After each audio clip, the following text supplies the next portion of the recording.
You are now watching Cherry Coke with Coach. Welcome back, everybody. We're at episode 5 of Cherry Coke with Coach. Once again, please continue to like, share, and follow. Remember, we're on Spotify and YouTube. That's Cherry Coke with Coach. And then you can find us on Twitter or X, whatever they call it now, and Instagram at CC with Coach. Appreciate everybody still watching and commenting. This is a great process, and I hope it gets even bigger. So, Coach Kip's back with us, and again, what's going on, Kip? Oh, not too much. Got dry after track practice today. It got a little wet out there. A little shower. A little moist. I was trying to hide in the locker room. I saw that. Sue Ann came and got me and said... felt like she was yelling at all of us. Because me, you, and Weiser were all... We're like all huddled up in there. I told her I melt, but she didn't believe me. So we got out there and got some work in. It was a good day of track. Ice apps this week in school. Starting tomorrow. I'm the lucky one. I don't have to be to school till about 11. Yeah, rub it in. So you're going to sit there and watch those kids take their test. But that equals 2 short weeks for us. We got 2 4-day weeks. Yep. Should be nice and smooth with the kids. And we're probably down to high 30s, 35 days left. Yep, less than 45, less than a quarter. So we're on the downhill slide. So anything else big going on with your coach? Nope. I've been busy watching some basketball, and we'll get into that. I went and saw Lion King at the Orpheum. Nice. How was that? You with mom and dad, right? Mom and dad is kind of a Christmas present. It's incredible. It was cool. A musical or a play? It was the musical. It's like, normally I'm not a Broadway guy, Yeah. but it's Lion King, so that's my childhood. Nice. Like, all the songs, so it was pretty cool. Did they do the circle? Kind of, it was like a stuffed animal. It was like a real lion, or they didn't hold up some toddler, but That would have been yeah, pretty but good. it was Very very entertaining. That'd be a good time. Orpheum Theater, so. I'm not a big musical guy. I'll go to plays. Any play, I'll go to play. But when they start singing, I'm just like, you could say that. But you get a right musical, I'm sure it's amazing to go see. Yeah. And they bought me the tickets. So Yeah, it's a present. So. Happy I'll go all day for that. Free's always better than paying, right? Mm-hmm. So, all right, let's talk about what happened this past week. Spring sports, like we said, are rolling. The boys and girls track team here at Red Oak, they'll go to Shan on Thursday. It was supposed to be on Tuesday, but we're going to go Thursday now. And it's the Hawkeye 10 South. So Shenandoah, Red Oak, Clarinda, Creston, and Glenwood there. So it should be a good opportunity for our guys to get a good start. Hawkeye 10 recap. We got Bryce Smith. He's the assistant coach for football and track over at Atlantic, and the aviation teacher. He did a heck of a job here getting a whole list of what's going on in the Hawkeye 10. So we're going to run through quick what the Hawkeye 10 track looks like right now. They had the indoor at Iowa State on 3, 7, and 8. Red Oak, Siffer got second in the 60. Cale Hall got seventh in the 60. Siffer got fifth in the 200. Emmanuel Grass got seventh in the 1600. And then Jocelyn O'Neill for the girls' side got 10th in the long jump, 7th in the 200, and 9th in the 400. So pretty good showing for Red Oak in their one indoor meet. When we're looking at the rest of the conference, St. Albert's had Lily Denton. She's about 2 minutes and 17 seconds away from the Drake Blue Standard. The Shenandoah 4x1, they did well at Iowa State, Northwest Missouri State, Simpson. They finished first there. I remember, if you guys remember from last year, that 4x2 and sprint medley, I believe, were pretty solid. State champs, weren't they? Yep. I believe they were. So they're 0.69 away from the Blue Standard. Atlantic had Claire Pellet. She finished got first in the 800 over Northwest Missouri State, and J.C. Reed got first in the 60. Glenwood had a good showing there as well with the 4,000 D-Med, and then their 4x4 also did well. Out of the kids from the Hawkeye 10, we always talk about how amazing the Hawkeye 10 conference is. In Ames, they had 44 top fives. At Northwest Missouri State, they had 21, and at Simpson, they had 8. At Simpson, they only had Harlan there, so they're Blue Standard already and everything. But that's pretty good, pretty impressive for the Hawkeye 10. I know we talk about it all the time. You saw all these kids when they're in junior high. Yep. But pretty talented kids, track-wise. And it's kind of funny, like certain schools just kind of get synonymous with certain events. Yeah. I think we've kind of gotten there maybe with our sprint meds and distance meds, but Shan's getting there with some sprints. There's teams that are always going to be good hurdling teams. Yep. And certain teams are going to always have great distance guys. So it's a grind the season. I mean, you're going to LC, Glenwood. I mean, we go to St. Council Bluffs and race against those 4A schools as well. So or 3A in track. So we'll continue to let you know about this stuff. Thank you to Coach Smith over there at Atlantic for that information. It's always great to show pride in a Hawkeye 10. I mean, we got great athletes over here, and that includes our great Red Oak Tigers. Next, I got the record boards. I don't know if you need to get over here to Red Oak. Did you see them as you came in? I did. They look really, really nice. Big thanks to the Booster Club.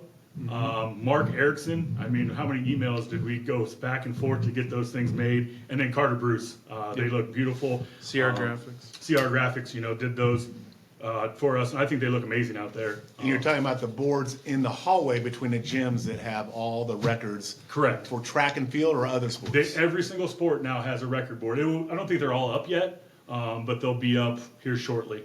The big thing that we're asking, football, we've had a big push for it. If you know records or you have clippings, we're looking for stats from the early 2000s, 90s, and 80s.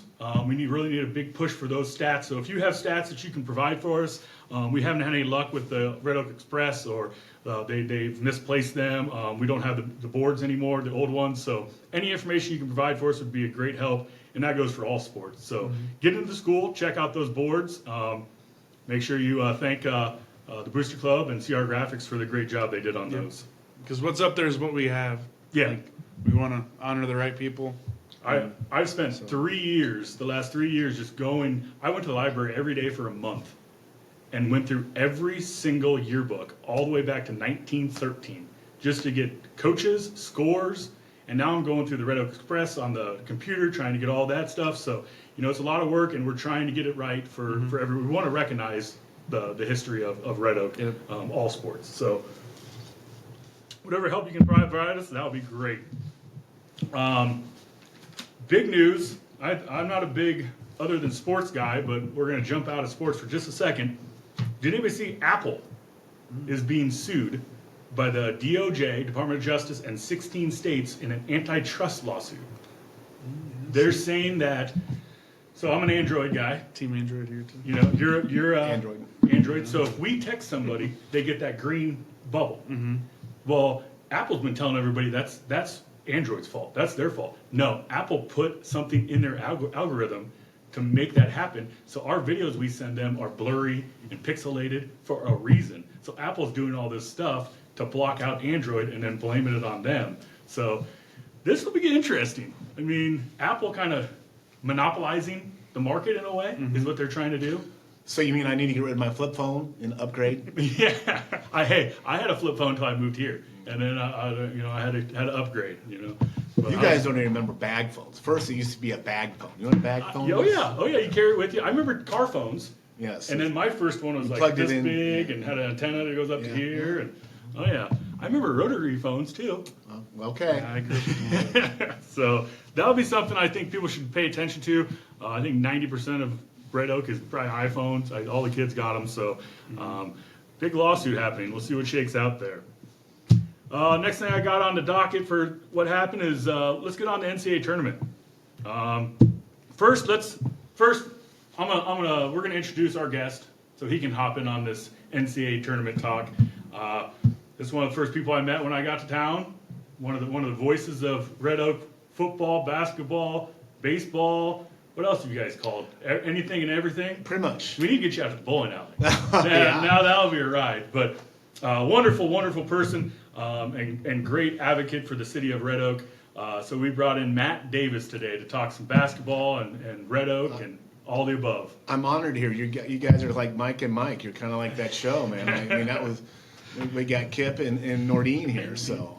Hey, the powerful duo here. I do think I should change it to Diet Coke today because I'm a Diet Coke.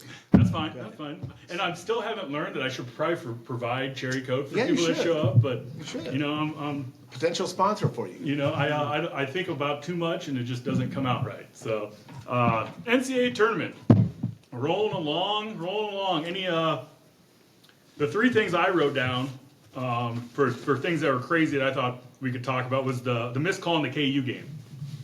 When he on that layup, they called the foul, and that still frame shot.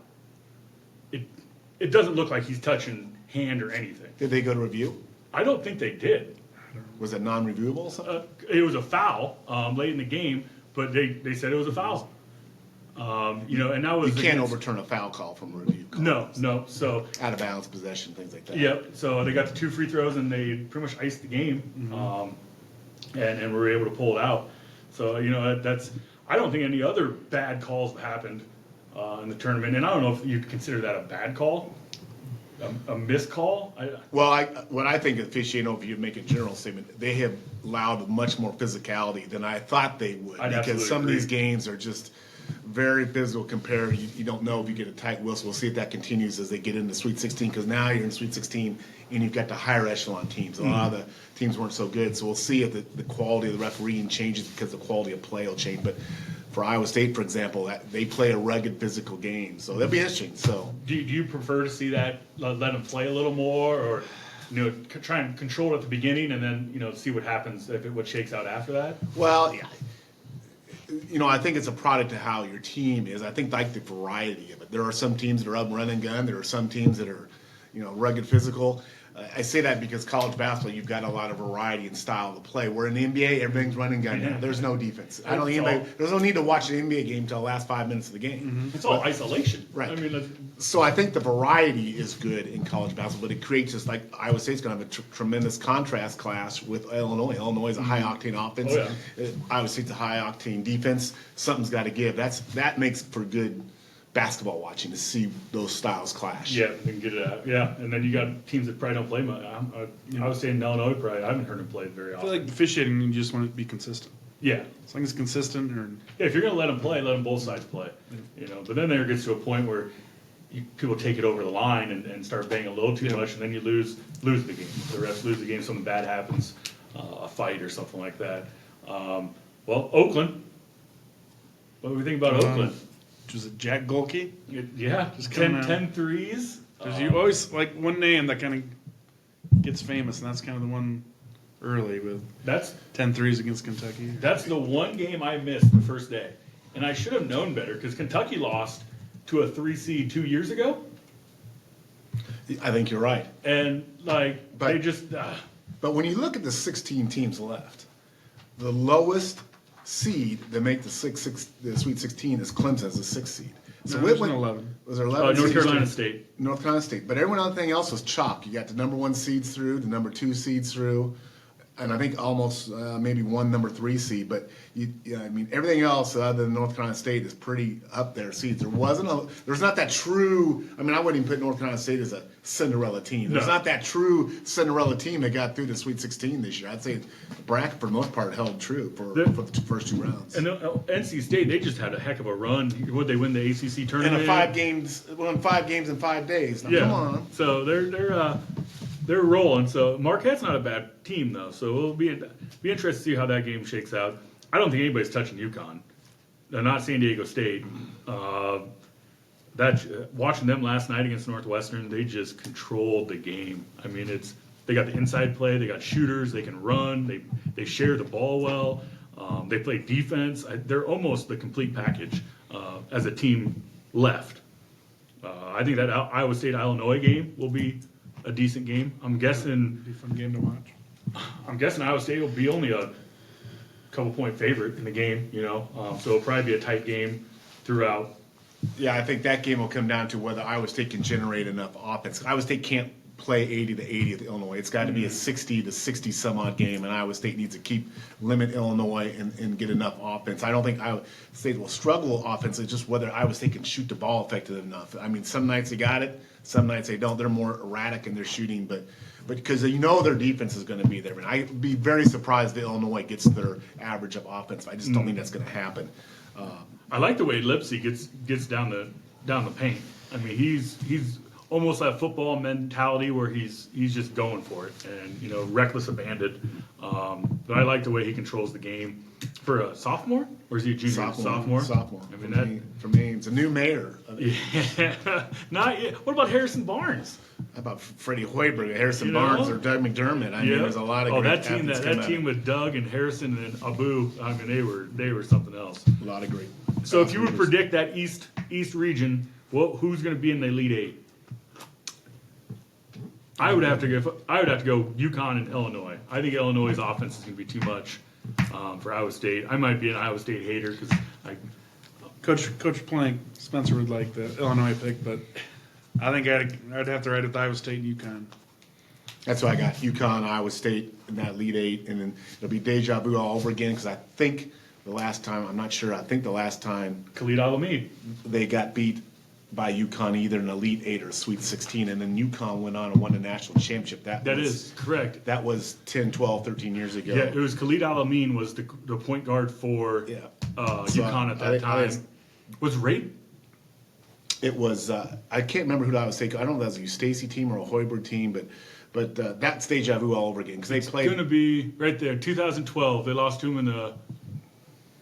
2012. Second round, they lost to him. Is that who they lost to? Yeah. And then UConn went on. I thought they played them deeper in the tournament. I thought they did too.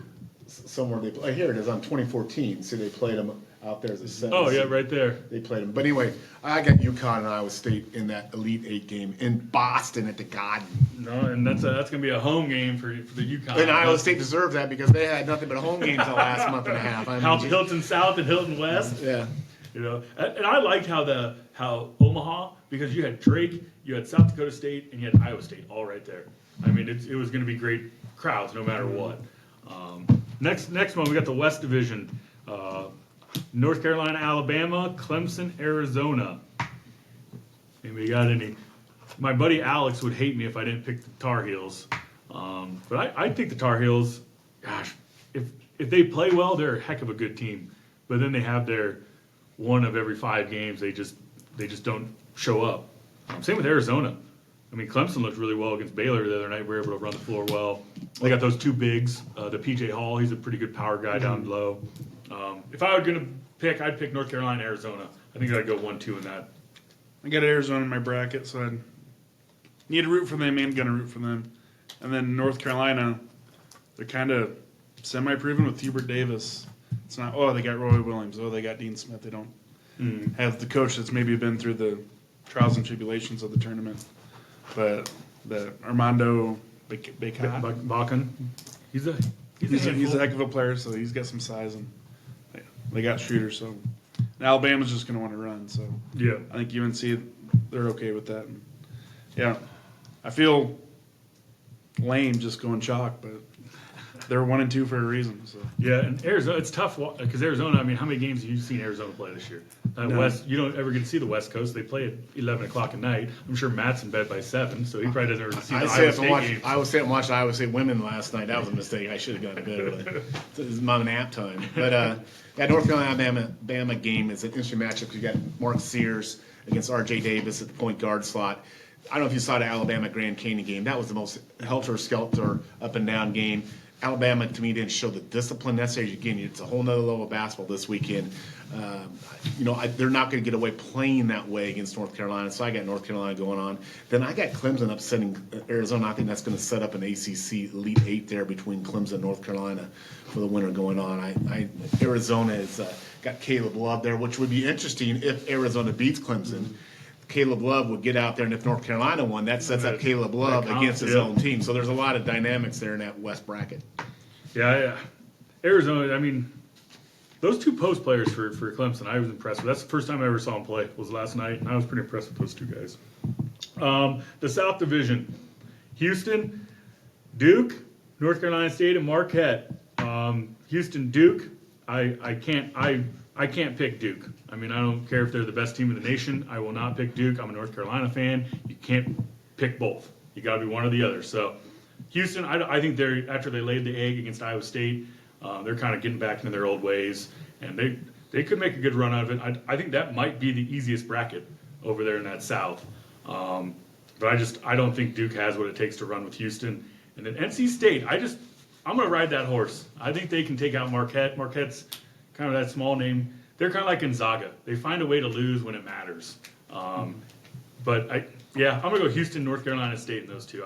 That big boy for North Carolina State, that post player, I love it when a Burns. big old boy plays some basketball. So, you guys, I got Houston, North Carolina State. Yeah, Duke. It seems like they're a 4 on their name. I don't know they're playing decent, but Houston's just so can be physical and tough. And Kelvin Sampson, he's been around long enough. He knows how to do it. And then coaches have been Oklahoma, around. Who's that? Calvin Sampson. And Indiana. And Washington State. Didn't he get in trouble at Indiana? Got canned for too many texts on his phone. Couldn't text an athlete back then.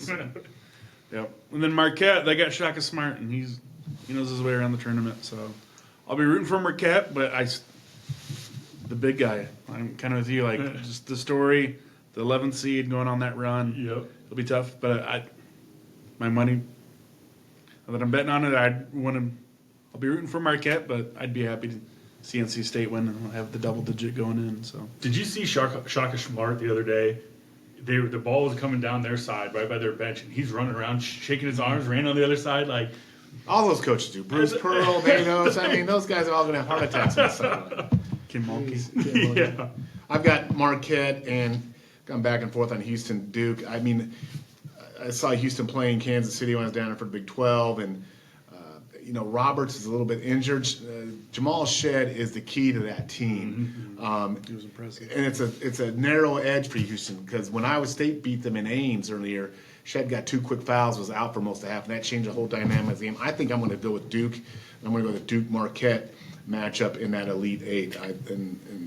To me, I think the interesting thing here, there are 4 ACC teams in the Sweet 16, so that's a pretty good representation and 3 Big East teams. So, but I got Marquette and Duke. What do you think happened to Houston against Iowa State in that championship game? I mean, because the other games weren't that bad. Yeah, I think Roberts was injured, and he started the game, and then about 4 minutes into the game, they pulled him and took him out. Iowa State came out in that game and jumped on him pretty good early. And when you get in that atmosphere in Kansas City with 18,000 fans, it's like the Romans. It's like the Romans in the Coliseum. They start yelling "kill, kill, kill," and Iowa State just puts the pedal down. And I think the momentum just rolled. And I think in the second half, Houston just gave up. They shut it down. They brought Roberts in, Shed wrestled it, and Sampson raised a white flag. So I think it got away more than it normally would if they had really competed in the second half. So I think that's a little misnomer there, but how bad the spread was. But still, that's the second time Iowa State beat them. Do you think that was wrong, their seeding? Do you think Houston? Iowa State should have been the 1 and Houston should have been the 2? Well, then or do you think Iowa State's non-conference schedule hurt them? Well, as an Iowa State fan, I don't want them seated high because I think Iowa State always plays better as an underdog than when they are over. Do I think Iowa State's potential one of the top 4 teams in the nation? I actually do. I think they could be one of the top 4 teams in the nation. So, yeah, I think they merited a number 1 seed. But I don't think. I mean, I can see Houston being a number 1 seed even though because they won the regular season championship. That has to mean something. But has any team beat a number 1 team 3 times in one season? That I don't know. I'd say that's pretty incredible. rare. That's like Florida State not going into the Final Four, but it would be good for the Big 12 for Houston to get into that Elite Eight as well as Iowa State. But I've got Duke and Marquette.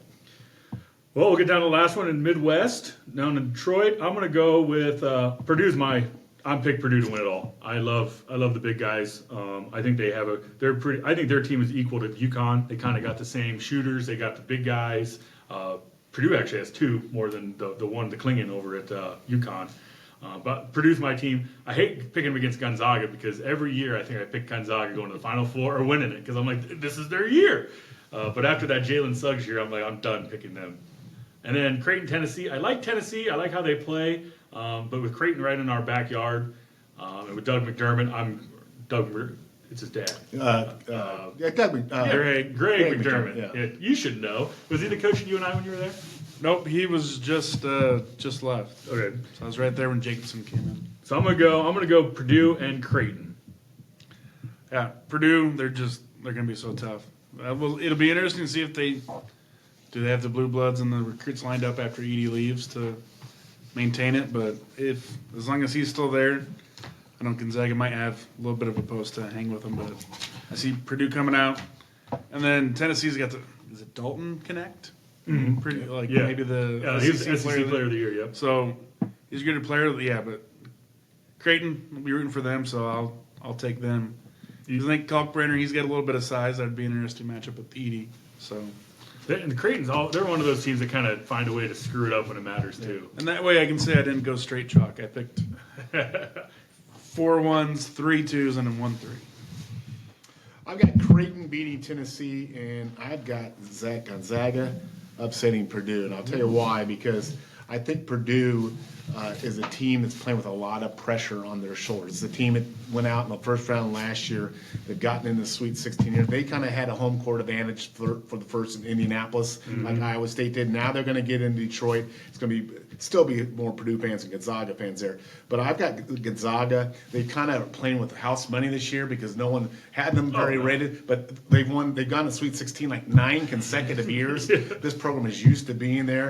And I think that Zaga-Creighton matchup will be interesting because if that happens, then you've got Nebhard, the point guard from Gonzaga who transferred from Creighton, going against his old team in that Elite 8 game. You find all these intertwining things. I'm just sitting here talking about, hey, I like this team more than this, and kid transferred to here. That's that NIL stuff. Yeah. Huh? So I mean, to me, I think Gonzaga, Creighton, and I think that there's an upset there with Zags over Purdue.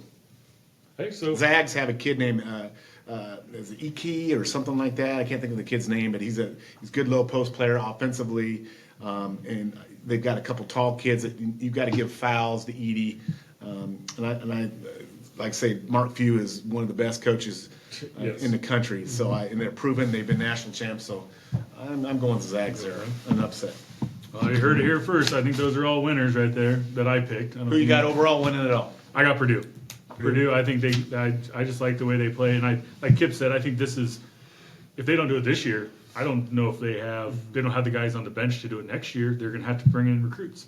They're going to bring in guys, but they're not going to have the same talent as they did. So I think this is their year.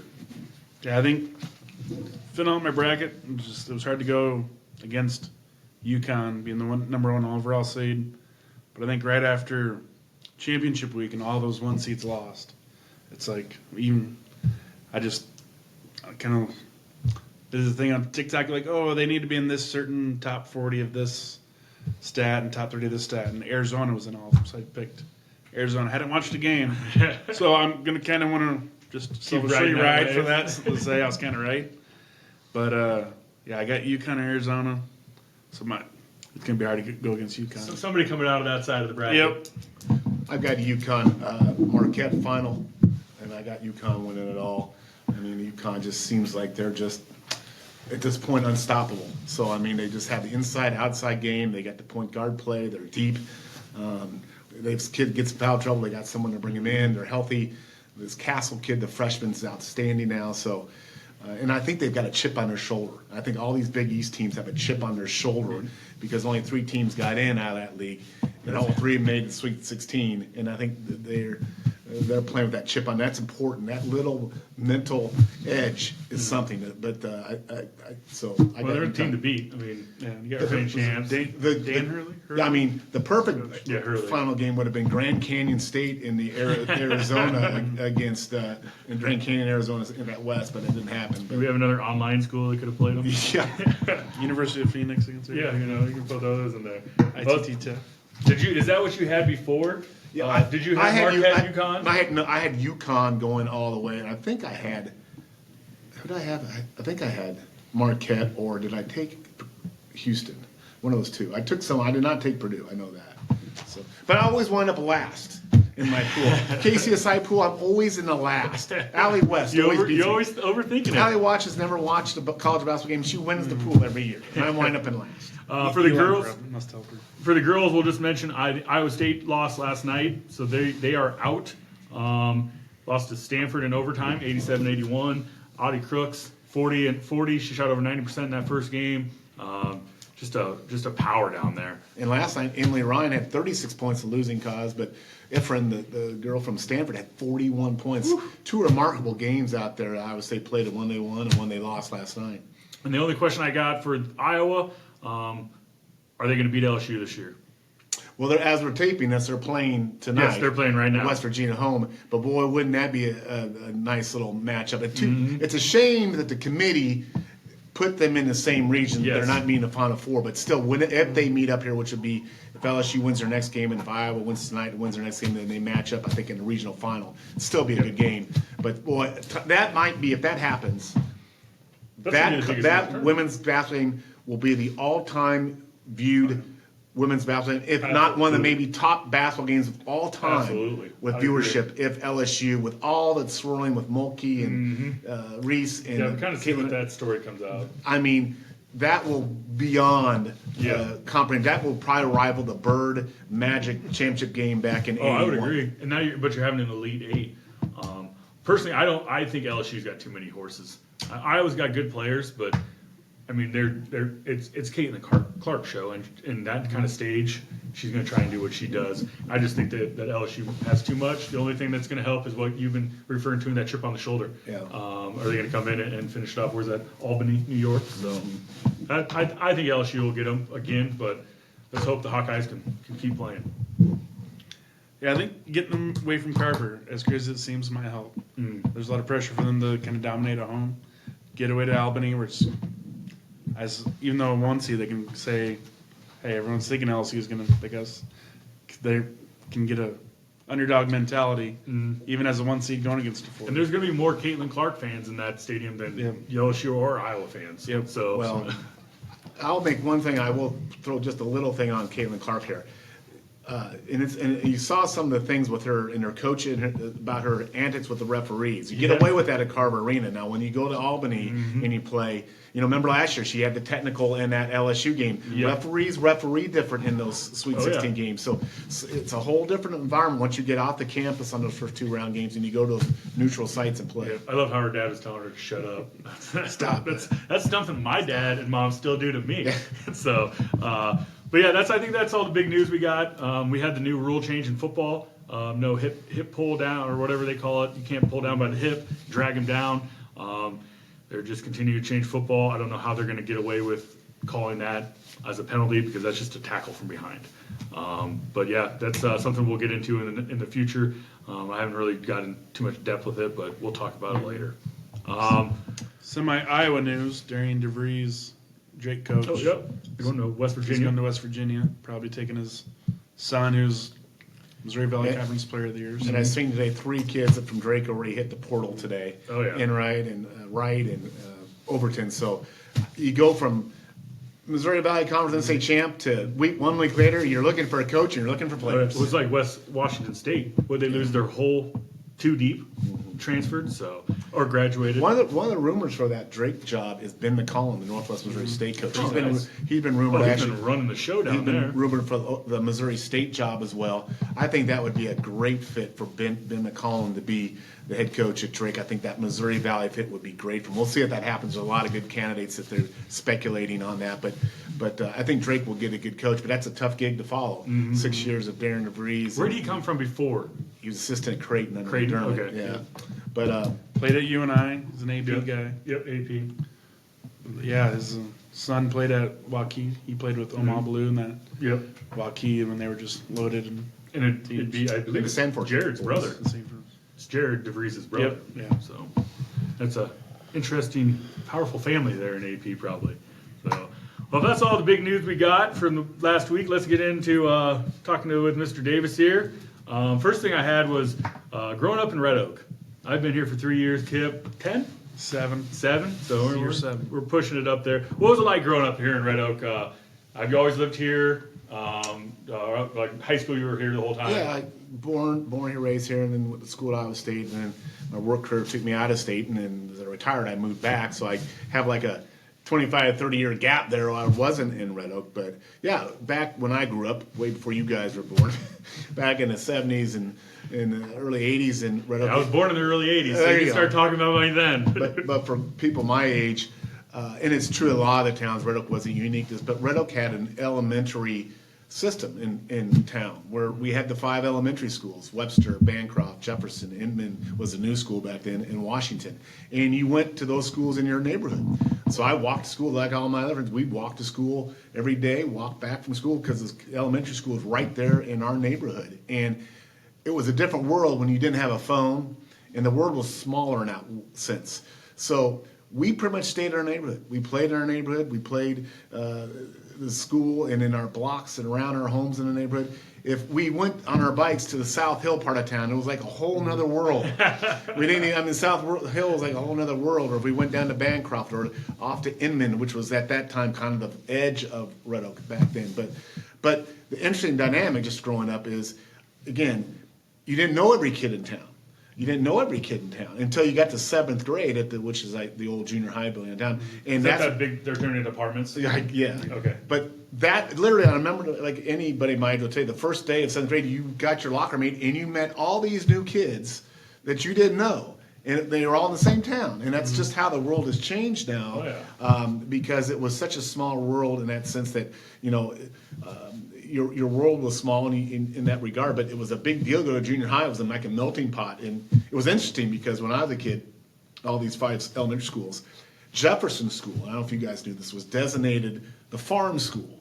So anybody who lived in a farm outside the city limits, they were bused to Jefferson. The theory was to put all the farm kids. Segregation there. Yeah, all the farm kids were put in the Jefferson building. That's just the way it was. Was it like on the edge of town or something? Like easier for them? Jefferson's up there by Thomas Murphy. It's I think it's a Mission Products warehouse. Okay. But that was where all the farm kids went. Don't know why. I don't know what the reason was behind that. But that was just an interesting dynamic. I thought, how things have changed. And Yeah. And then of course.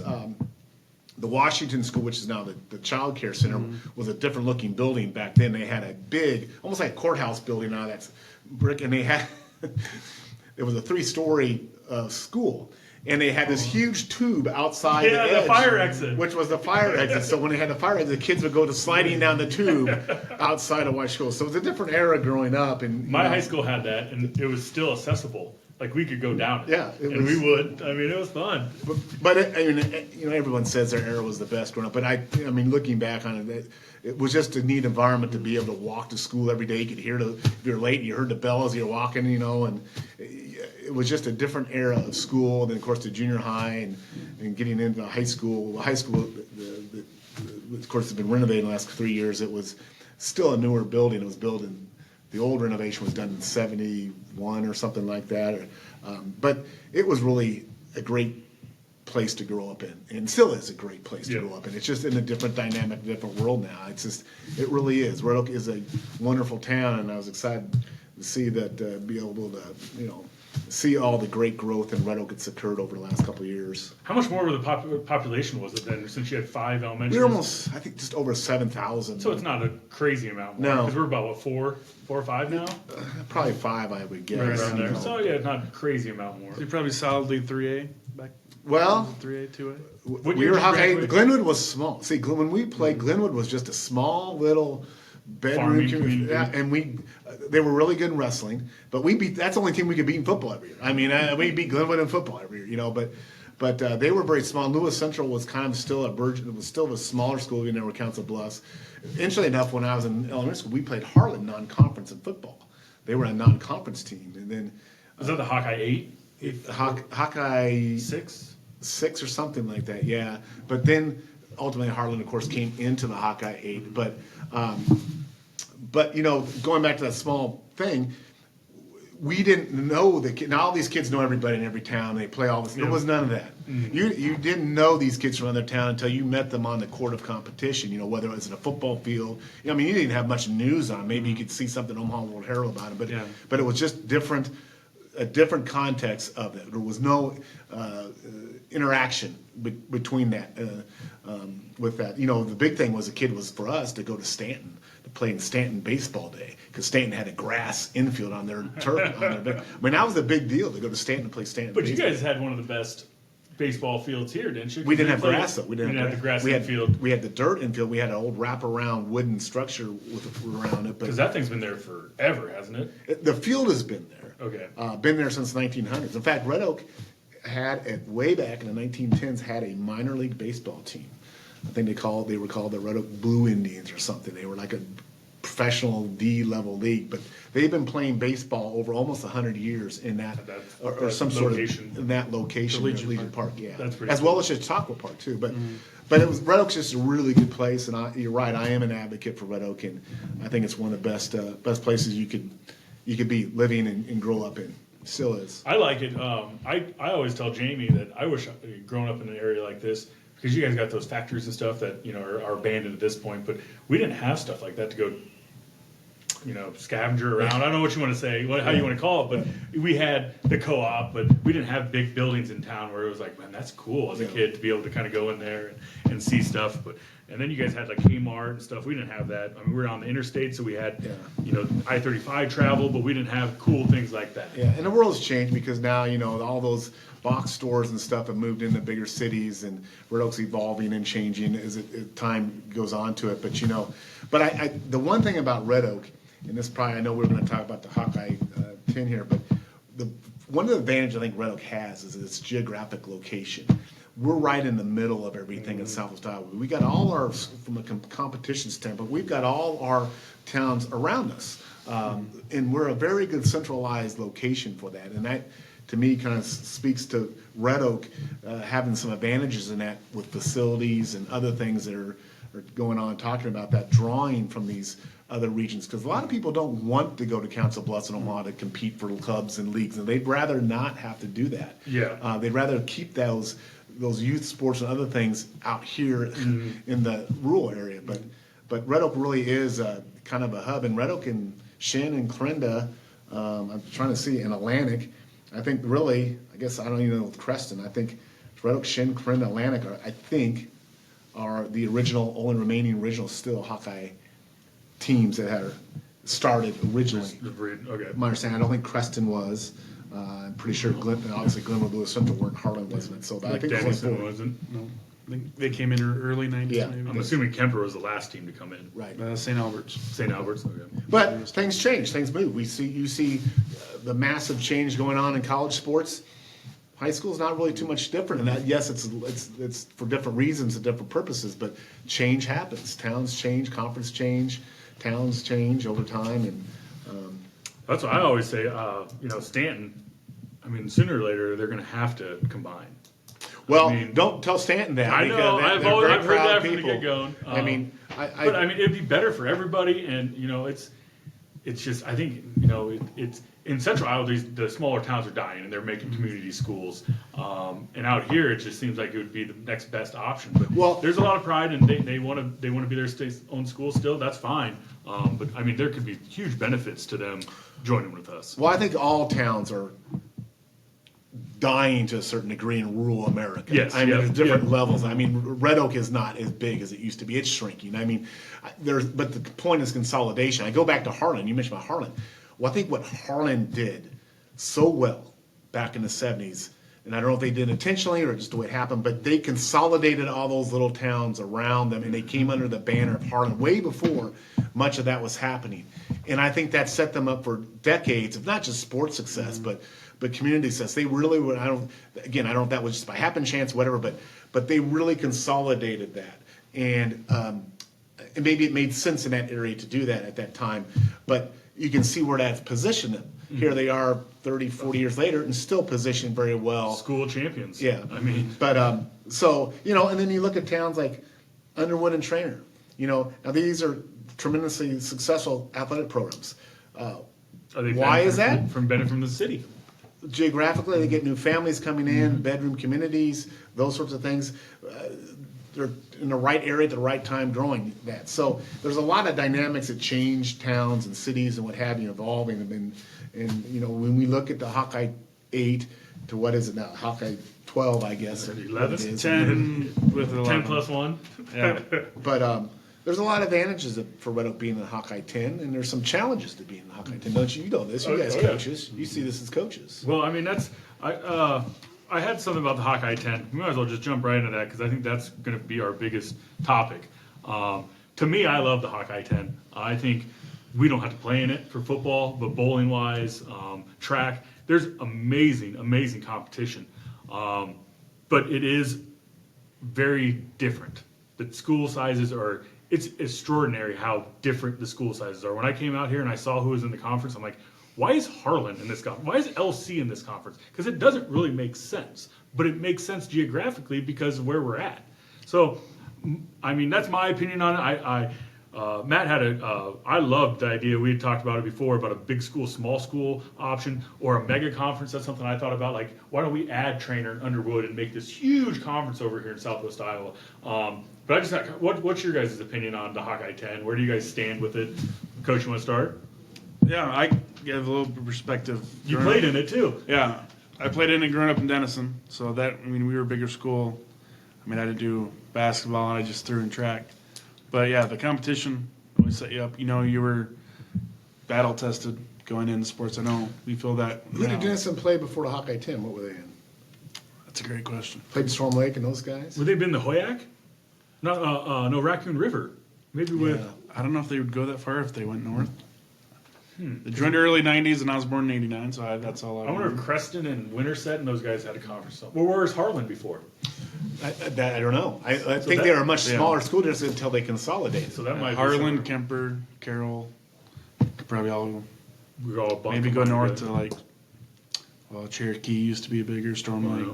could have been some of those schools. Yep. But yeah, I mean, you had a lot of pride in it, and it was more of a, almost gets to be Western Iowa pride, because Western Iowa kind of lacks that super big one. Besides Council Bluffs, I mean, Sioux City, there's not a town that's bigger than 10, 15,000. So you always feel, you even feel it now, like Western Iowa doesn't get the respect it deserves when these rankings come out, because people in Des Moines or Iowa cares City about and the Cedar West, it Rapids seems like. forget that, like, it's just funny to look at all these rankings, and sometimes it's deserving of, oh, there's like one Western Iowa team. Like, crazy Well, how that happens. I was told when I first started coaching that you can't win below 80. Is that right? What's lower? I-80. I-80. Yeah, if you go below I-80, don't worry about winning a state title. Like that. That's how much they exclude. And then Southwest Iowa is even more excluded than that. You know, because you think about it, Central Iowa and Eastern Iowa, that's where all the big dogs are in the state's eyes, because they don't pay attention to anybody out here.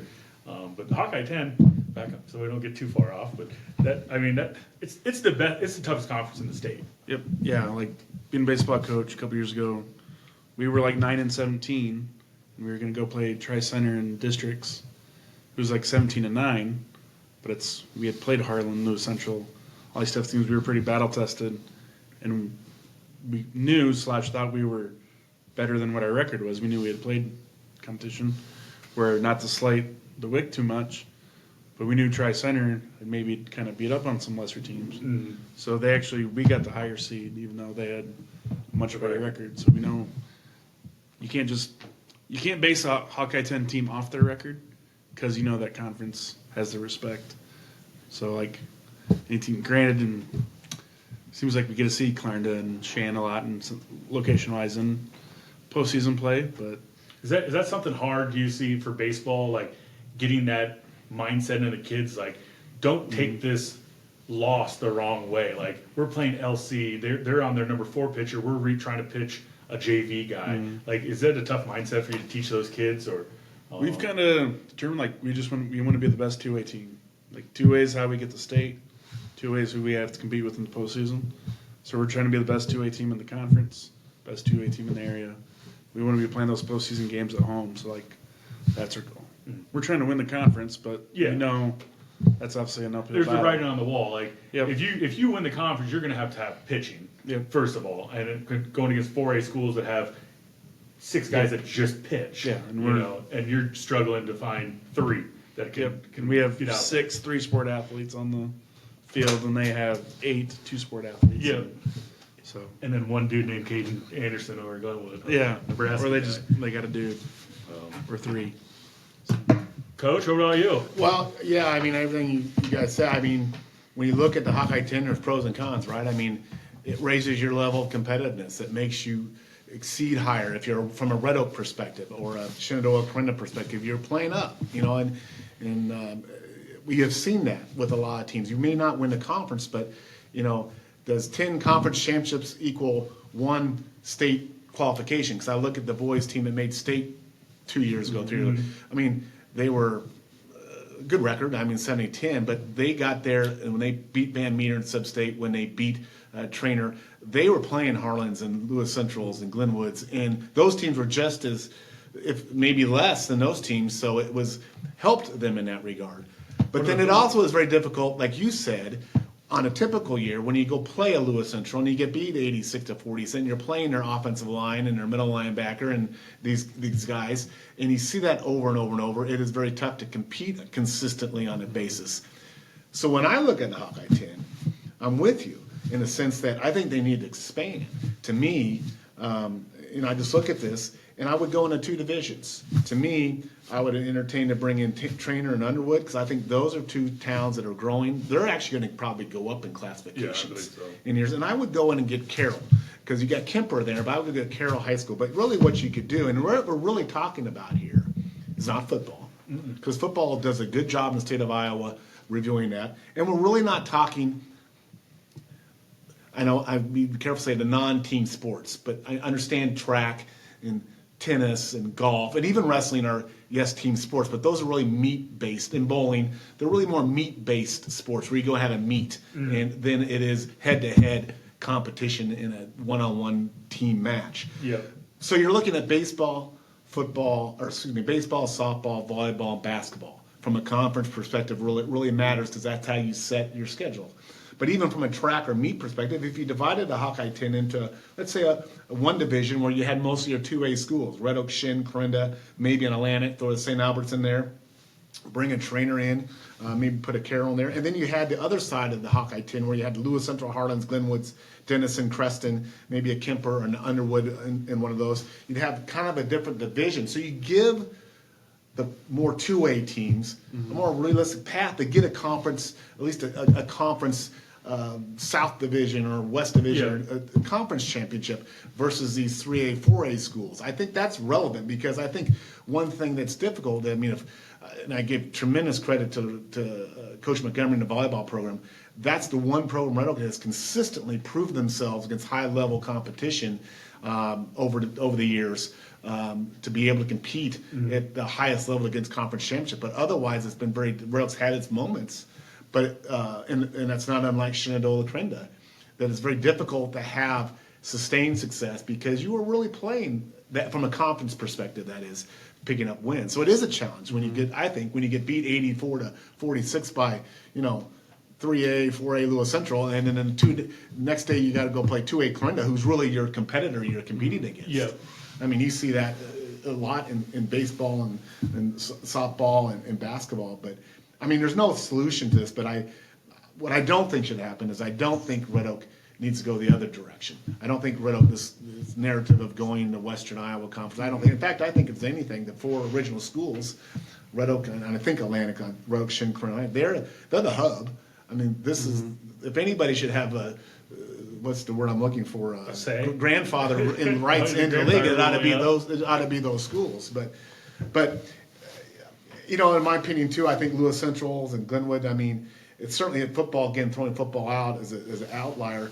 I mean, I think they would benefit by playing tougher competition. I don't think Lewis Central gets anything out of beating us.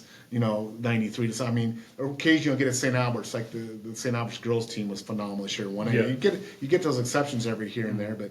Just something to think about. It's fun to kick around ideas. I mean, in terms of that, but I agree. I don't think we go down in any aspect.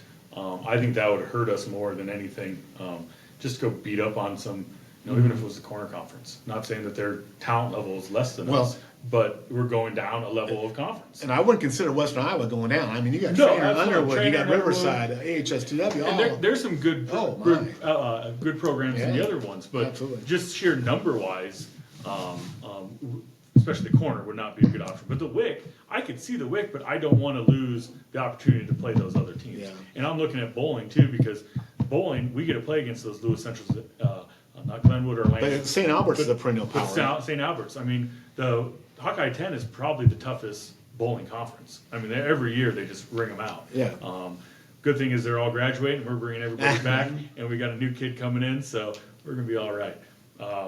I think that kind of division would work for the meet concept too. You have a track meet for the 2A schools. You have a track meet for the 3A, and which begets a whole nother conversation, which is in the state of Iowa, this messed up classification system between girls and boys sports and the two different entities. That's a whole nother conversation for another day. Last state to do it. Yeah. Last state to have I mean- it. It makes no sense. And I'll throw it out there that if they do combine, let the union run it. The association is. Yeah, I agree. The girls' athletic union is much better run. Oh, they run that union to. Oh, it's perfect. It's perfect. It's I- perfect. I agree. Let the girls athletic union run the state of Iowa in all sports because it's all over the board, and I think you're 3A in this girls sports, but you're 2A in this, and some sports only have 3 classifications, some have 5. I get all that, but if I could do one magic wand thing in the state of Iowa, I would try to get a uniformity of the classification system for sports somehow, somewhere. Because they go up to 5A for girls most sports and 3 here. Yeah, so I think that makes a lot of sense. I love the Hawkeye 10. I only coach one sport in it. I help in track. So who's the Hawkeye 10 commissioner? Golly, Is there such a thing? I know who it is because we have to send emails for football and bowling. They rotated amongst the athletic director? I think it's one person that kinda runs rotates it. with I think it's a female. I can't remember her name. That's a good question. Holy cow. Well, Jeff Beeson has a pretty good role in it. The AD at Glenwood.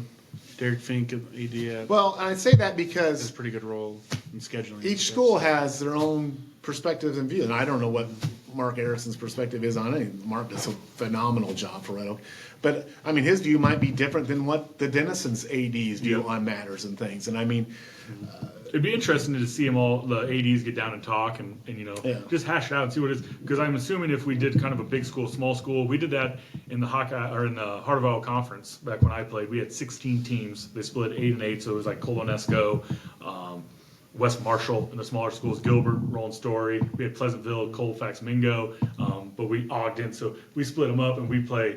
Big school, you play each team twice. Small school, you play them each once. Yeah. And then that way you still played everybody. But the one I don't, the Carroll, I could see just Carroll and Carroll just get out of here. yeah, and Creston's coming out louder too. They're from a travel perspective, they're so far out there, but yet they're not really close to Des Moines. They're kind of in a limbo area. There's no other school really their side. I guess Winterset, I suppose, is Yeah. kind of close to them. But Both me and Kip have coached in the Raccoon River. I coached in Central Iowa part of it, Ballard and Gilbert, and we had to go. We hated going to Carroll. That was our worst drive. But then he coached at Carroll, so he hated just going on the road. Yeah. Travel no matter where you go. yeah, there's a lot of. We're just sitting here spitballing, as far as what we think, but there's a lot of factors that go into it. Finances and Have they ever like talked about it? Like been like have you ever heard of them sitting down like, hey, we need to figure this out? Like Heart of Iowa Conference and the Raccoon River, they've been swapping the past few years. Gilbert, North Polk, Nevada, they all switched from the Heart of Iowa Conference to go to the Raccoon because it's bigger. DACG left the Raccoon to go to with Norwalk and those guys, which has Pella Christian in it, which is a 1A school that does the same thing we do over here. They get beat up on, but then they make it to state. They private school, they get a little extra help. But I think this theory of splitting the Hawkeye 10. Maybe just because you're in one division, that doesn't mean you can't move them within a year. No. Maybe Crescent moves down, or maybe Red Oak moves up. Let's or do it whatever. like soccer. Let's relegate people. It gives you flexibility if you Yeah. kind of have. We're going to put our 2A, 1A, maybe that's 3A school over here, and then we're going to put this over here. To me, again, we're not talking about football because we know Lewis Central, Harlans, and Glenwoods are very good in football. go have their fun at the big But in time. these other sports, I think they would benefit by getting better competition throughout the year than, maybe not so. To me, I personally think it would help participation here at Red Oak to be able to play, because you hear it in the halls or kids talk about like, well, why are we going to go play them? We're just going to get beat, Well, if we take out a game against Lewis Central every year and we play a trainer, maybe that builds the confidence and the kids go a few more kids go out. Now we have a freshman JV varsity basketball team. We have all that stuff. yeah. Because that's all it comes down to is we need kids to participate. Yeah, but I go back to the volleyball programs. You don't get that sense of volleyball, but I think the thing that makes it difficult for a smaller town is to have broad success across all the sports because you have a smaller pool of kids to pick from, to have there in your community that can go in depth across all those sports. You might have a pocket of kids really good in basketball coming up, or a pocket of football players, whatever. But hard to have that depth of quantity to spread across all your sports programs at any given time to be competitive. And it runs in cycles. And I feel like that has to do with, look at the longevity of Coach Montgomery here, Yeah. compared to every other sport. Coach French at track, Yeah. she gets kids state every single year because that's the way they do it. Like, this is the way we're going to do it. Without having that continuality of the same coach for numerous years, you're not going to be able to build that program no matter what you think or say. I mean, Red Oaks had its eras of dominant tennis for many, many years. Red Oaks was dominant tennis. Talking about track back in the 70s, I mean, Red Oak was a dominant track. But in my senior year, we went to Hawkeye 10 going away. We finished second in the state as a team. But you have the Dovell brothers? No, that was before us. Okay. That was 10 years before us, the Dovilles. But that long run, I mean, but things change. I would say demographics of town changes. Glenwood was not big. Glenwood's now big. Underwood was nothing but a gas station 20 years ago. Now it's big. I mean, things change. Red Oak's smaller. So, I think there needs to be a flexibility to the conference alignment, again, for those sports of baseball, softball, volleyball, basketball, those things. For example, if we had a division of volleyball, I don't know, I can't remember Coach Member, she said, put me in the big one. And so it wouldn't work. This is not a fix-all type thing, but just in theory, trying to put those schools who are more aligned athletically, competitively in one division versus those in another division. But well, having the conversation is what's going to get the ball rolling in the long run. But I don't know. I mean, to me, I think they'd have a voting process. It would be I mean, the communities have their own views of what they do and don't want to do, in terms of moving or whatever. But I think that at the end of the day, you want to think that as an athlete and as a coach, the effort you put into your team should be rewarded in regards of the quality of play you get. You could have the hardest working team, but if you go out against a 6'6" 300-pound offensive lineman, you don't have a chance. Yeah. Football gets that. But it can work that same way, like you mentioned earlier about baseball and basketball in particular. And it can work in these meat sports too, cross country, track, wrestling. Sometimes these small towns have a tough time getting a kid at every weight. Tegan does a phenomenal job with his wrestling program, but he doesn't have a kid every weight. Some schools have more kids to pull from. So it's good coffee talk, but I do think at some point, somewhere down the road, there's going to have to be some serious some change in regard to the competitive nature of the Hawkeye 10. Well, and I think another question I was going to talk to you about off the Hawkeye 10 topic was some of these teams, traditional powers. You look at a Harlan, Lewis Central, youth programs, right? That's where it starts. Like, you got to have a solid youth program and build them up. With you working at the Y, you run the youth programs over there. What do our youth programs look like here? I mean, those are our future Tigers. I think we've talked about it before. We've had numerous meetings about what we need to do to create a better program. Are our numbers, participation? I mean, is everything going up, or what's our youth programs look like now? Well, I think it ebbs and flows. I mean, I think it ebbs and flows a lot, as I've been here 5-6 years now, so I mean, I can't speak for much beyond that, my view, but it ebbs and flows in terms of participation levels, interest of parents. It seems that when you get a group of parents who are interested in it and invest by coaching and getting involved, they follow their kids through the system. And then usually that brings other kids, and then you see, like, I'll give example, Ronnie DeVries and Brian Minson and those guys, they started way back youth level with Max and those guys and followed that group. With their daughters. Daughters that followed them all the way around, all the way to that point. So you get some of that. I'll go back to volleyball. Volleyball is it's a well-foundationed youth sport in this town. It's anchored, it's well. And a lot of that comes from, and I see a lot of this coming from football now too, by the way, because you've been here. You're not leaving. But when you've got that solidification at the top, that kind of helps trickle down all the way through the system when you have that consistency of coaching up at that one level in regards to it. But then just on top of that, making it interesting, to your point about competitiveness. Kids want to play, kids should have fun, but at some point you start playing games. And at some point, if you're not be able to be competitive on that field, the value of playing the sport diminishes because it's tough to get beat all the time. You want to play hard, you work hard. But for youth sports, I think Red Oak has really the best of all worlds because you have a example football, flag football, and a tackle program in our town. You have choices there as a parent. You have a choice of whether you want your child to play flag football for a while or go to tackle football. That's really, for our size town, that's cool. huge. JVA does a great job with that. We have entities that take care of different sports. JVA does a phenomenal job. Dale and Brett Eubanks do a great job. You have the Y doing their things, and you have a few other clubs that are involved. So you've got, it's, people like it, don't like it, is not, who does what and where. But the bottom line is there are entities, and it's entities that are doing it, and that's a big part of the thing. I mean, a lot of towns don't have a YMCA. That's one thing You may not like Matt Davis's way he ran, these programs, but the Y will always be there. There will always be someone with the program director running it, and same with JVA. JVA's been there, 20 years now. I don't know, a long time, but they're a well-anchored program, and then you got the school system, but some towns, their school system's more involved in the youth sports levels at the youth levels. Some towns are not. But from a youth sports perspective, I just think it's parents being involved, parents helping, and putting in that time and effort, whether it's volunteer coaching or just simply getting their kid out for the sport and supporting them. Yeah, you don't have to be a coach, but just supporting your kid. But from each sports perspective, of course, I'm more involved with soccer. JVA does baseball and softball, but we're doing soccer. We have 100+ kids out for soccer now. I mean, and a lot of those kids are coming from other towns. We got Stanton kids, East Mills kids, kids from Corning, all over playing our soccer. Baseball's got over 100+ kids in youth. So there are a lot of kids out. I think the participation numbers are pretty good for our town.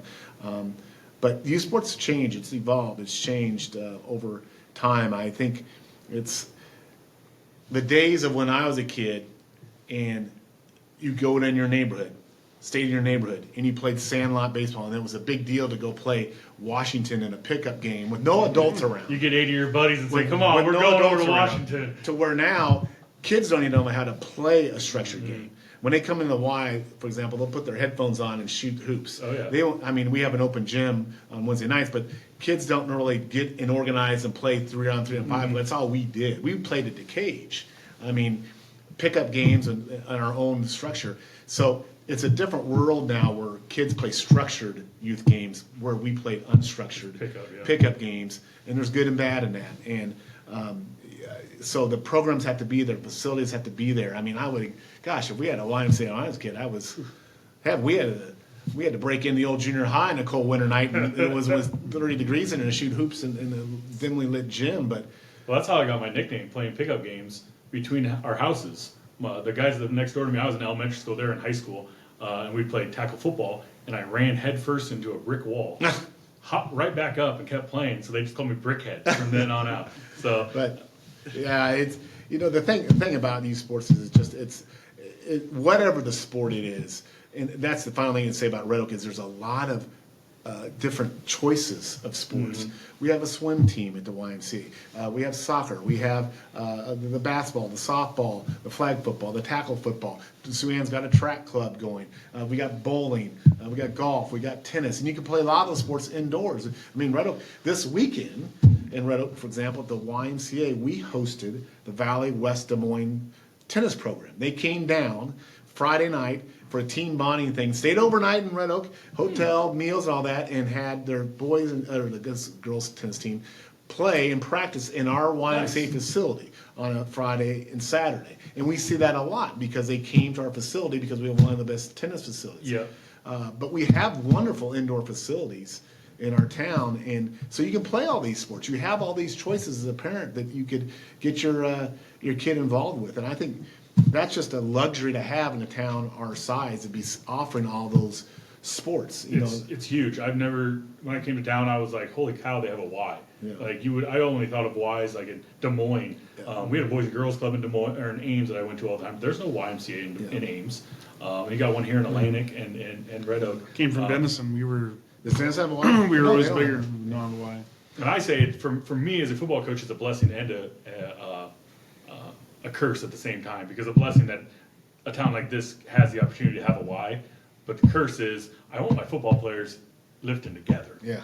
But we have a bunch of Y guys, and they're lifting, they're getting their work in. It's just they're missing out on the bonding aspect. But it's a blessing to have that thing in town. But just all the facilities, Red Oak has done such a great job upgrading all its facilities. I know they're talking about doing things now from a field perspective outdoor, but the new high school renovation and I'd love to see that YMCA football and field get the field doubled house up a little bit. So, Red Oak really is an envy. I mean, you see some of these towns come in and they see our high school and the wonderful job they do, 2 gyms.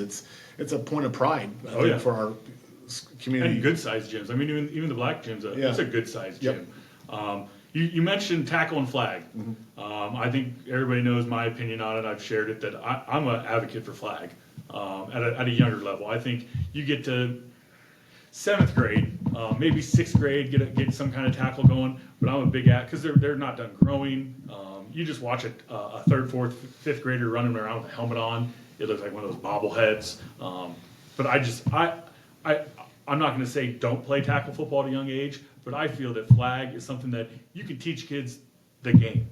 You can teach them how to play before you're worrying about getting hit at 100 miles per hour, right? You're worrying about, hey, how do you hand the ball off? How do you throw the ball? How do I line up? I know we've done this the 3 years I've been here. You've hammered it into my head that we need to teach these kids what a line of scrimmage is, how to do this. And I'm always like, well, let them play. But it's true. They need to know what this is, the line of scrimmage is, what a quarterback is before they start playing. And playing full out tackle, I don't think they're getting that as much. Because they're more worried about, hey, you got to protect yourself. And not like they don't in flag either, and you got to make this play. You got to tackle this kid. But how do you do that properly? Like, it's just too much to throw on a kid that early without having some introduction to it. Does that make sense? What are your guys' opinion? Flag, tackle? Do you have a preference? Yeah, I don't really have a preference. It's more keeping that fun and love of the game still. That's another thing. You don't want to have the negative issues where, like, I just think sometimes I know the tackle, there's like weight limits and stuff. So they don't give to the biggest kid, he runs over everybody. For flag, it's not necessarily an issue. He's faster than everybody, he's faster, but it's just one kid's not, well, I'm stuck at this position because I'm this way right now, but then now I've never played receiver because I was always a lineman younger type of thing, so it's more kids maybe getting locked into that a little bit, and sometimes changeable and coachable with just, your body's going to grow, you're going to thin out. Or, well, when I was in 3rd grade, I got leveled by this 4th grader that was bigger than him. And then, so now I never wanted to play again type of thing. So. And then 5 years later, 6 years later, he's the biggest kid in the grade. Yeah. And he's I'm playing video games. Bigger towns, I'm like, okay, they can afford to lose one kid. Well, we need every kid we can get out for sports. So it's. And that's big. Trying to minimize the negative experiences and maximize the positive experiences. Absolutely agree with that. I think that's the biggest is the positive experience that, hey, I'm having fun doing this, I'm learning something, and then they'll want to play it later. Because I say our biggest component for our varsity team is building that JVA, that flag football at the Y. I mean, that's the hugest thing. We're talking about building a database to where you want to find a quarterback drill, click on quarterback. What kind of drill do you want? You need a footwork drill, you need this. You click on that drill, it have a highlighted blue, and then you pop up and you can see the drill. We're going to share that with Y and everything once I figure out how to use technology, but we'll get there. But yeah, I mean, I forgot that part of it, and that's probably the biggest aspect is the fun. Yeah, I mean, at some point there's a transition at some point where either you commit to the sport and you really play it, but you don't want to dissuade someone at the beginning levels that they don't want to play because they have not a good experience with the sport. Get them involved with it, the physical activity, just alone of it. Maybe a football, but it lends it into another sport. Give those sports a try. At the youngest level, kindergarten, we have a sports academy where we do different sports every week. We'll do karate class, we'll do tumbling class, we'll do tennis, we'll do an archery class. We do all these different things. Gym hockey. It gives the kids an opportunity to find their niche. At the littlest level that they get it, look at these different sports and they love it because they don't want to play 4 weeks of baseball. They want to play something different every week. So that's just human nature, how we are, until you kind of find your niche with what you like and what you don't like, and then maybe kind of stay with that and you go with that with those sports that you like. Well, that's what I've been trying to push the kids in the high school. A lot of them, they haven't played high school football, or they played in junior high, they don't want to play. That's what we've kind of seen in the last 3 years. And I've told kids, just go out, like, give it a try. If you don't like it, I'm still going to love you. I'm still going to want to help you in any way you can. But I want you to try this because maybe you'll like it and you won't. You know, some kids haven't liked it and they've left and they do other sports, which is great. And I think a lot of kids make the mistake that when they go out for sport, they equate their enjoyment of sport with how well they do competitively. And for some kids, that's very true. Like a Dawson Bond, for example. I mean, he's all, you know, but for most kids, it should be more of a challenge of yourself. Are you improving yourself? Are you getting better in whatever level you are at, that you're working, enjoying it? And I always say practice can be your funnest time. It doesn't have to be the game. Oh, yeah. Challenge. I mean, the biggest competitions I had in my youth was trying to play Tom Wright on one-on-one basketball. Never beat him, but it was you know, he beat me 10-3 or 10-5, where we would play those internal competitions to try to better ourselves in our athletic competition. So, you know, to me, I think kids need to not focus, for most kids, not to focus so much on the outcome of how they did success competitively-ness, but how they're doing competing internally with improving their ability to play that sport. To me, and then there is a natural kind of connection, though. If you do that, you're likely to have more success. Yes, but it's going to carry over. But, you know, there's a lot of, I think this girls basketball team, I think the girls basketball team made leaps and bounds improvement this year. Leaps and bounds improvement. Absolutely. Now, they won 5 games, and some of the other they won 5 games, but you could see the progression of those girls from the beginning of the year to the end. Yep. What Dale and Tristan and Carter did, getting them to be better quality basketball players. I think that's a perfect example of it. You could see them believing. Yeah. I mean, there wasn't that just let's just show up I and mean, play. You could see that they were getting after it. They believed in themselves. By the end of the year, they were able to do a full court press and to work against the press. They couldn't do that the first couple of weeks. They were able to shoot the ball and run their offense more effectively, and they did different traps and whatever. All that took time, and they learned their skills and grew their skill. And of course, the key is they continued to do that in all season. And they were, but it's a competition. They were competing against themselves this year. Is my point. They weren't competing against that win-loss or against the scoreboard so much as they were trying to compete internally to be better basketball players. Yes, I agree, and I commend. I mean, those 3 guys did a great job with those girls this year. I agree completely. Youth sports. That's what we got done with. What do we got now? What do we have left on? Is it morning time? I think we're getting close. We're going to go to our top 5. This week, we have a top 5 because Matt Davis here is an Iowa State fan. Kip might be a little tough for him. I grew up in 15 minutes north of Ames, so I know a lot of Iowa State players. So we're going to do our favorite Iowa State basketball players in your lifetime. Favorite. Best, but everybody knows Hoiberg, Cato, Pfizer, Monty Morris, Jamal Tinsley, etc. Who are your favorite basketball players at Iowa State? Should we just do our whole list? We're going to go around the table again. However you want. You're our leader. What's that? Go around the table. Around the table? All right. So my honorable mention and my number 5, I had to have 2 honorable mentions this week because one is Julius Mikalik. From 1991 to 95, he was about the third wheel on that team with Lauren Meyer and Fred Gangly, all arms and legs, and looked like a. And I think he teaches science at West Harrison now. He does. And the girls basketball coach. He was coaching a basketball game last year in East Mills, I think. So the only reason I put him on there is because when I was a kid, Julius Mikalik, take a leak. That's what all of us kids would say. We just love that name. And my other one is Curtis Stinson. He was Iowa State 03 to 06. His kid could be a Cyclone. The only reason I put him on the list, he lived in my brother's basement when he was going to Iowa State, and we have his Big 12 assist champion for that. He had the most assists in the Big 12. We have his trophy. So he left it there, so we have his trophy. You can tell he really cared about that assist trophy. So this is this. You want this back, Curtis? You know where to find me. I can get it for you. But that's my honorable mention. My number 5, this is the first player I ever remembered watching at Iowa State. He played in 87 to 1991. He was a big boy down there. He ended up playing for the Golden State Warriors. I'm going to go with Victor Alexander. Pasta. You probably remember him. Kip has no idea who I'm talking about. He was a monster. He was kind of like not as big as the NC State kid, but he was a big boy. Moved down the court. Had a decent NBA career. But he was probably the first kid I remember playing at Iowa State. Probably had a lot of Hickory Park. Oh, absolutely. Saucy Southerner, man. So switch it up like Tinsley and Pfizer. well known, but I have them as my honorable mention. Then my local, growing up, I grew up in Denison. There's some kids from Carroll that ended up there. The Haluska brothers. Yep. Adam was the older one, went to Iowa State for his freshman year, then ended at Iowa. And then Sean was a couple years younger. He would have been a couple years older than me in high school. I believe he went to Indian Hills for a couple years. And then went to Iowa State. So I have the Haluska brothers just because I saw them in high school.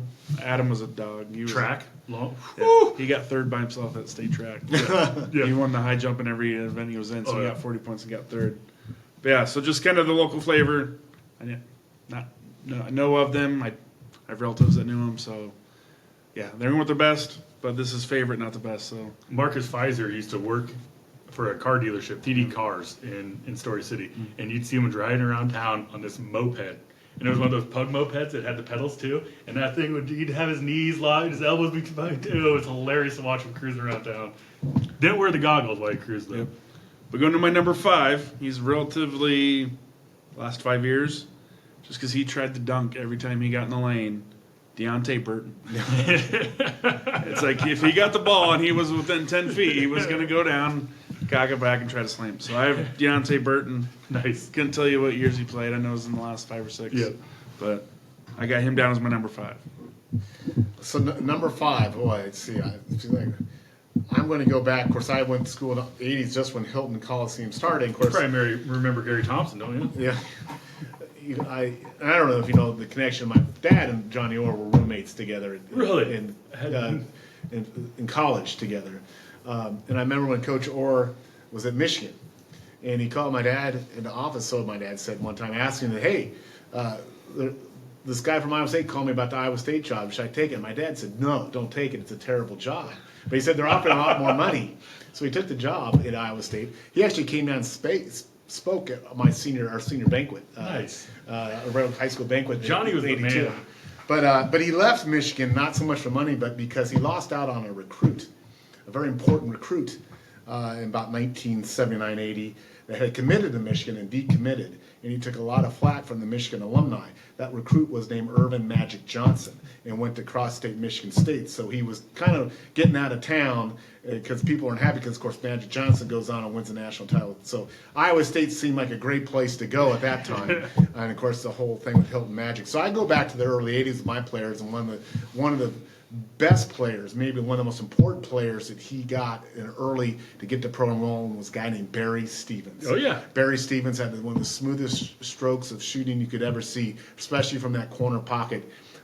So I would go with Barry Stevens. Yeah, he was. I don't remember him. I remember seeing the name. 85. He passed away just 5 or 6, 7 years ago, at a young age. But Barry Stevens, man, I mean, he was Drafted to the Nuggets. he could shoot it, man, and he was back in those early Hilton Magic days of Orr's Rangers teams. Pretty much the starter. Because didn't Orr start Magic? I mean, when he was Oh, there? absolutely, yeah. I mean, there was really no basketball success that I was. Yeah, back in Gary Thompson era, back in the 50s, Yeah. there was some good, but But there was no Hilton Magic per se. No.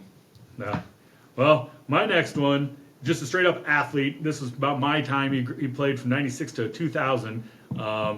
This was a heck of a crew. I was going to put Kenny Pratt. Remember him? Yeah. But his teammate, Stevie Johnson. I loved watching Stevie play because he had that extra motor. And watching those, I believe, would have been Big 8. Great athlete. Would have been Big 8. Oh, they were Big 12. They were Big 12 at that I think time. he played on the football team for a couple years. Yes, too. he did. And they had Pfizer, Tinsley, Tim Floyd teams. yeah, they were great to watch. And Tim Floyd was amazing. Him and Eustace are probably my two favorite coaches, other than Johnny's on a pedestal by himself, but him and McCarney. But those other two, Eustace, even though he had a little mishap at Mizzou, but they were great to watch. Tip, who's your 4? So I'm not very tall, but I'm kind of big. So I kind of love me some big guys, but I also love me some white boys that want to chuck up threes. And so my number 4, Jake Sullivan. Yep. Kind of undersized, but he was a gamer. He was kind of He'd shoot from his hometown in Minnesota. in that era is like more of a White Allen Iverson. Yeah. Maybe not the handles, but he's going to check up threes, and he's just super competitive. That's back in the day when they wore the shorts down to their ankles. Yeah, super baggy. Like he might not have been greatest player. But I mean, even back then, I kind of probably considered myself more of an Iowa fan, so I didn't like him. But now it's more retrospective. It's like, oh, like I like that guy. Is he the greatest shooter? Who? Iowa State, Jake Sullivan. Well, yeah, I He's don't know up there. He's certainly up there. The game when he played, starting to evolve more into 3-point shooting. I mean, when Barry Stevens played, I mean, that was not a predominant. They didn't have 3 then. Well, Did they you? did. Maybe not, but it was more. The game has inverted. Now the game works from the outside in, where when I played, it worked in the inside out. You Yeah. looked inside, and he won an inside shot. That's a good call. But number 4 for me is Monte Morris, one of the Yeah. all-time players for Absolutely. Iowa State. Assist turnover ratio still in the NBA today. Just a tremendous amazing. player. Amazing. Michigan State didn't want him. He came down here, and so had a phenomenal 4-year career. 13 through 17, 765 assists. Yeah, he was he was fun to watch. J.C. Holloway, I liked watching him too. He was just J.C. was just I'm going to take Little care kid of from this team. small town Kansas, and big time player. So my number 3, this is the one I kind of passed my notes over to Matt to show him because I figured he'd like this one. This one's from 1989 to 93, another athlete, and he made some darn big shots for Iowa State in his time. Justice Thigpen. Justice Thigpen. I don't know. No idea. He's almost on the victory. I remember watching him, and I remember it was a joy to watch him because it was on those OR teams. But I couldn't tell you, what he did that was so amazing that caught my eye. But he was just fun. Another Detroit, Michigan kid, and I mean, tough as That's why nails. Matt's here to tell us all these inner details. Yeah, I'm learning because I have no idea who that guy is. Thigpen was a great ball handler, all big 8 guard, and he could do it all: dribble, drive, shoot, and He took out Missouri one year, I believe. He did? He had a huge game against Missouri. he made, I think, a game-winning shot against Oklahoma State in a big upset too. But And that would have John Sutherland, or what's his name? Johnny Sunville, no, he was Sunville He was was back older. when Stevens played against Sunville. Okay, all right. Kip, who's your number 3? So this guy I saw play in person when he came to UNI. When the big D1 schools used to do that, go on the road. Mm-hmm. Crazy now. But big lefty. Can't remember if they won the game, but he played lights out. Craig Brackens. Yeah, I remember Craig Big Brackens. athlete guy. He was a 2009 honorable mention. 2009 honorable mention All-American. So I think it was kind of some of those down years. Yeah, they kind weren't of like the amazing, but they were solid. Beginning of the McDermott years, right after. Because they picked it up again with Royce White, Yeah. Melvin Edgem, DeAndre Yep. Kane. So yeah, he was kind of their. Yeah, he was their next All-American after Curtis Stinson in 05. So He was pretty smooth. but yeah, just Craig Brackens. He's the one that tried to dunk everything too. yeah, he was a bucket around there, and he balled out that game I saw. So not the greatest player. I don't have great stories. He was a really good player, and he's like one of like 10 I can name. So Number 3, and again, we're talking about favorite, not Yep, best. yep. But my favorite number 3 player was LeFaster Rhodes. I know LeFaster that one. Rhodes You got me on this was one. a 1-year sensation. I was there that night in 1987 when he hit 54 points in a triple overtime win over the Iowa Hawkeyes at Hill Coliseum. And it was one of the most phenomenal games I've ever seen in my life. He was just sensational. But LeFaster Rhodes. There he is, the second picture, number 5. Click on the one up there. It says Iowa history, December 19th. The LeFaster Oh, Rhodes. to your game. right. But that was one of the greatest games. I love that, the old Big 8 court with Cy in the middle. LeFaster, 54 points. I was there that night. Jesse Jackson was there in the stands that night cheering for Iowa State. It was a political year. He was running for president. I remember that. But 102 to 1. but it was one of the greatest games in Cyclone history. They beat the Hawks, and I'll never forget that. And wasn't much his sophomore, junior year, but boy, his senior year he turned it on. Kid up. from Memphis, and that's my number 3 player favorite all time. That's probably the only one let's find out which other 2 are. Is that Victor right now? No, there's too old. Yeah, Victor's 52 there. Yeah, that's what I thought. And then Hornacek, is he on that team? Hornacek, no. I thought he might be there on the left. No. Mike Bourne's on that team there, though. And then his youngest son is going to be going to UNI. Played at Norwalk. Reddick Bourne. Yep. When I was coaching at Ballard, we shut down Bowen because the kid said that's the only kid they got, and I was like, "You guard him then." My number 2 is from '95 to '97. He was a transfer. I think he played his first couple years at New Orleans. We got Dedrick Willoughby. Iowa State. I mean, they have so many point guards, guards that just could be on your favorite list. Dedrick Willoughby, honorable mention, All-American 2 years, 96 and 97, both years at Iowa State. I'm pretty sure he had an amazing career at New Orleans. That's why he transferred over. But yeah, Dedrick Willoughby. I kind of remember playing. I used to play basketball at Iowa State when I was in high school. I would have been just getting my freshman and sophomore year then. We used to go play basketball. Dedrick Willoughby there, Stevie Johnson, Kenny Pratt, Will Blaylock, Marcus Pfizer, Calvin Cato. Like, we would go get beat down by these guys. Right. But it was an experience. So my number 2, it kind of picks up, get a little more recent for me because I don't have the history knowledge of you guys. So I have Monte Morris as my number 2. Just more as a, kind of looking back at the respect of just being the great point guard he was, then just the teams they put together and the records they had, and just has gone on to have pretty, not all-star NBA career, but a solid starting role in the NBA. So I have Monte Morris at number 2. Number 2 for me is a guy named Naz Long. Naz Long hit more game-winning shots I can think in his career than any Iowa State Cyclone. He was a role player on those Hoiberg teams, but Naz Long was in his consummate Cyclone. Hoiberg as a coach team, not Hoiberg as a player. He'd come in and light it up off the bench, but Naz Long was one of my... He used to run a basketball camp at Ballard when I was coaching over there. He'd come over. He was a great young man. I didn't know if he was like all conference, but I don't think he was. I remember him. He was a solid player.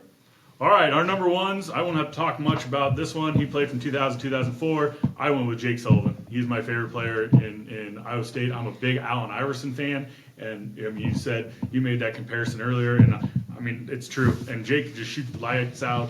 I had the pleasure of getting to know Jake when I was at Ballard. I coached his son, Justice Sullivan, who's at Iowa playing football now. But yeah, it's Jake Sullivan was that's my favorite player in Iowa State history. Disclaimer, I'm a Missouri fan. I just happen to live by Ames, so I grew up with all these, watching them, but Mizzou rock. So when my number 1 played, I don't know if I was his biggest fan, but now I kind of respected him. It was kind of more of his game on the court was kind of like my game on the pickup basketball court at Tucker's Park up in Denison. George Niang? George Niang. Probably should have been down low more than he needed to be, but he liked to shoot the 3, and then just kind of the old man at the YMCA style, not a super flashy but super effective. So, and then he kind of likes to talk some crap on Twitter. He does. He likes to, especially against Iowa. Yeah, he likes to poke the bear, and then he's again having a good NBA career. So I never knew I had a favorite Iowa State guy, but that's probably he didn't help one that sticks out. Sixers won NBA title though, but so I got George Niang. Well, I was going to go with George. You stole my thunder a little bit, but I agree. George is that. And I'll make a prediction. I think at some point in his career, he will be back, and he'll be a head coach. And he'll be a head coach for Iowa State Cyclones at some point in his life, would be my opinion. But since you took George Niang, I'll go back to my early 80s, and I'll go with a guy named Jeff Hornacek. Yep. Jeff was a walk-on. And this is the final story. We'll end it on this.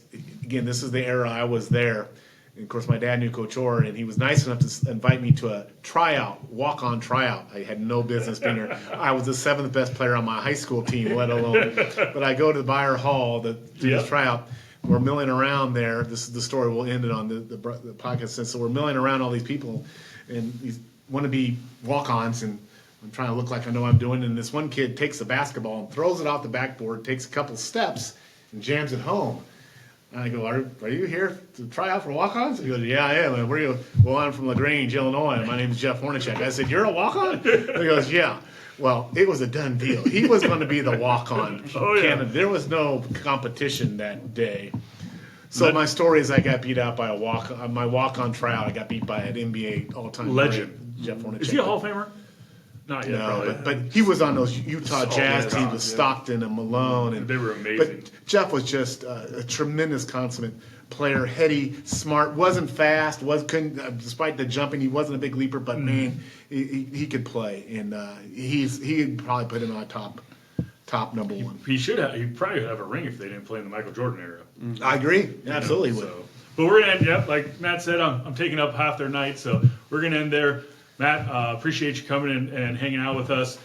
Thank you, man. Honestly, when I got here and you guys had KCSI, like I never experience a radio like that. We don't have that in Central Iowa. After every game, I listen to you guys call it. You guys, I was going to tell you earlier, the Van Meter call. I'm getting chills just thinking about it. It was an amazing call. Well, the one where I went crazy screaming, Yes, that was probably the trainer game. I think. And then there are a couple football calls on, I think it was Dawson Bond's touchdown run against Riverside. Just the excitement and joy and love you have for Red Oak and the program. And we've had plenty of conversations, and I really appreciate everything you do for us. And it's just like the players. I love you, and I do anything for you. Thank you. And I don't profess to be an announcer. I'm a fan of doing announcing. I'm not a professional announcer, but you're right. I very much a Red Oak fan. Always will be a Red Oak Tiger. You and Aaron kill it. You and Aaron kill it, brother. You and Aaron kill it. As you say, roll Tigers. Roll Tigers. Thank you, guys.